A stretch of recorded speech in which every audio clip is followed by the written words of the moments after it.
Good morning, everyone. Today we will read Chapter 10 Basic Concepts of Class and Object. Before we start our main topic, first we will see what is computer programming. Computer programming is a process of designing, writing, testing, debugging, and maintaining the source code written in a programming language to solve a real life problem. For example, we made a program of calculator.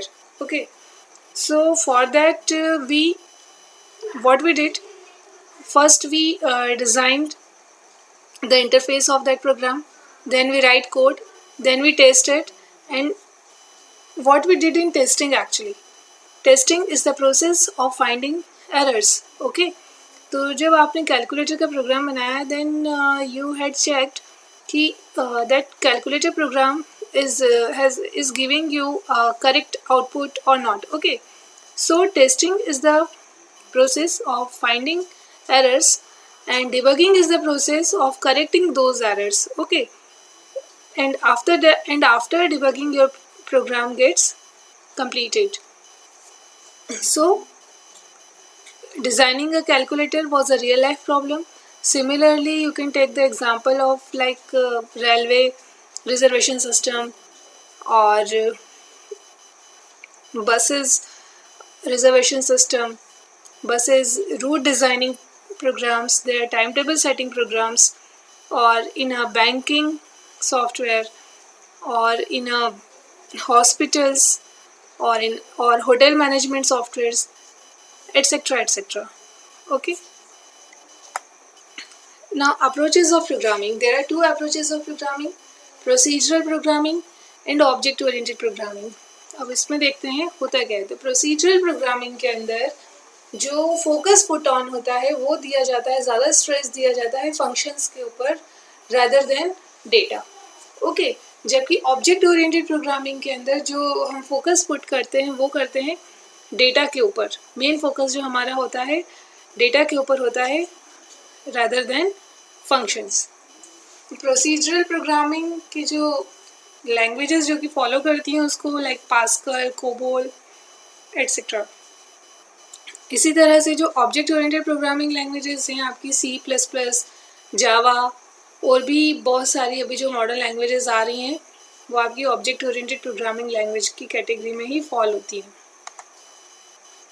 Now these are the principles of OOP. OOP means object oriented programming. Data encapsulation, data abstraction, inheritance, polymorphism, dynamic binding, message passing. Data encapsulation. Wrapping up of data of different types into a single unit is known as encapsulation. Encapsulation के अंदर क्या होता है कि जो भी आपकी details होती हैं उनको हाइड करके जो जस्ट आउटपुट होता है वही शेयर किया जाता है. और ये जो हाइडिंग प्रोसेस होती है इसी को हम कहते हैं encapsulation. Okay, data abstraction. Data abstraction is the process of hiding certain details and showing only essential information to the user. That means जो user है, end user है आपका, उसको जो आपका लॉजिक है, जो आपने डिज़ाइनिंग की है, कोडिंग की है, उससे उसको क्या फ़र्क है वो उसको नहीं चाहिए होता है. एक्चुअली उसको क्या चाहिए होता है, जस्ट इंटरफेस जिसके थ्रू के वो काम कर सके. Okay, Abstraction can be achieved with either abstract classes or interfaces. तो ये abstract classes और interfaces अभी के लिए आप ये इतना समझो कि डेटा एब्स्ट्रैक्शन अचीव होता है abstract classes और interfaces के थ्रू. आगे हम डिटेल में देखेंगे इसको कि abstract classes क्या होती हैं, इनको कैसे डिज़ाइन किया जाता है, और interfaces आपके कोर्स में नहीं है लेकिन डेटा एब्स्ट्रैक्शन को इम्प्लीमेंट किया जाता है इंटरफेसेस के थ्रू भी. ओके, नेक्स्ट टॉपिक इनहेरिटेंस, जो कि आपको डिटेल में पढ़ना है. अभी हम इसकी, क्योंकि अभी हम प्रिंसिपल्स देख रहे हैं तो अभी हम जो है सिर्फ इसका डेफिनेशंस देखते हुए चलेंगे.